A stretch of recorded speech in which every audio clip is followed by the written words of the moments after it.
Soros, Schwab, and Gates are an unholy trinity that created our dystopian past, present, and future. These are the three most people that, if y'all have followed this channel, know I talk about a lot. They're the ones I believe is behind the majority of the evil things that's going on around the world, not just this country. But before we get started, go ahead and hit that like button, share this out so we can get this information out there. Subscribe if you're not already a subscriber, and hit that alarm bell so you know when I'm putting out new stuff. Also, check out my link tree in the description. It has a link to my Patreon where I talk about things I can't talk about here. There's also a link to my Instagram and my merch store where I have I Will Not Comply t-shirts. Also, check out jjthepsychotherapist.com for news as well. All right, let's talk about this news. Ever since the rise of COVID, the Wuhan coronavirus, back in late 2019, three names have dominated independent media headlines: George Soros, Klaus Schwab, and Bill Gates. So why are these three always in the room whenever evil is present? And why do they hold incredible power and sway over world events? In a nutshell, these three globalists, kingpins, and all globalists, all wealthy, and all have been working throughout their lives to take over the world and plunge us into a dystopian hell. In many ways, these three members of the unholy trinity have already created the dystopia they desire.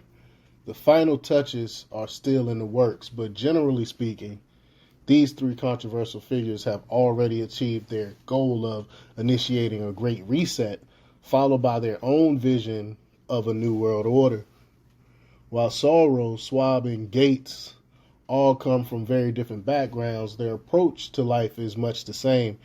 They are all involved in philanthropic endeavors and collaborations, often with one another.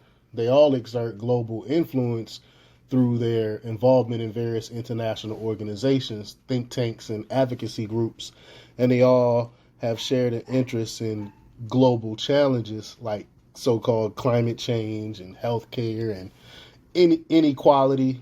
They all working on that stuff, and it's all about subduing the masses and propping up the globalists. Soros, a Hungarian-born billionaire investor and philanthropist, gained most of his power and influence through money, and specifically as a hedge fund manager. He wields influence across the world, particularly with liberal causes that oppose populism, nationalism, and other perceived threats to his open society vision for the world. Soros' support for alleged liberal causes and the effort to shape the landscapes has earned him enemies among conservative circles. Reports explain his final financial activities and speculative trades have contributed to economic instability and currency devaluations. He's destroyed countries. Because of this, several accusations of market manipulation and attempts to influence political outcomes have been levied against him. Schwab, the founder and executive chairman of the World Economic Forum, or WEF, has played a key role in shaping global economics and social policies. He is the one who coined the term Great Reset, which really amped up with the conveniently timed emergence of COVID, which was a vehicle to bring Schwab's vision into reality. Advocates for the Great Reset argue that it represents an opportunity to build a more sustainable, inclusive, and equitable world, reports indicate. And critics, on the other hand, perceive it as a top-down approach that consolidates power and control in the hands of an unelected elite. And they rightly raise concerns about the potential erosion of individual freedoms and the impact of national sovereignty. Then there is Gates, a Microsoft co-founder turned vaccine apologist whose involvement in pushing vaccines and other pharmaceuticals on global populations, particularly in the third world, has helped bring about the visions of the other two.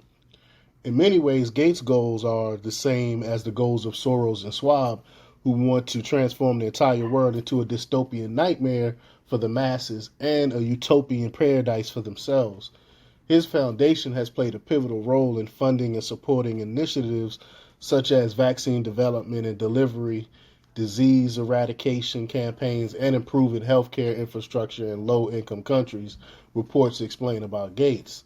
However, the immense influence that Gates wields over global health policies and initiatives is hugely concerning, considering he is neither a doctor nor a scientist. But we go to him for advice on vaccines. It makes absolutely no sense.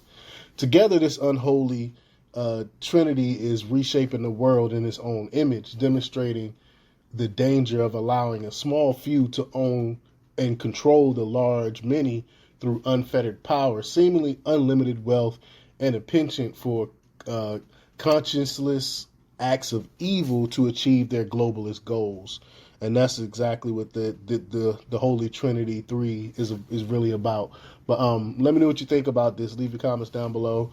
Like, share, and subscribe. And check out jjthepsychotherapist.com for the latest in news. Until next time, peace.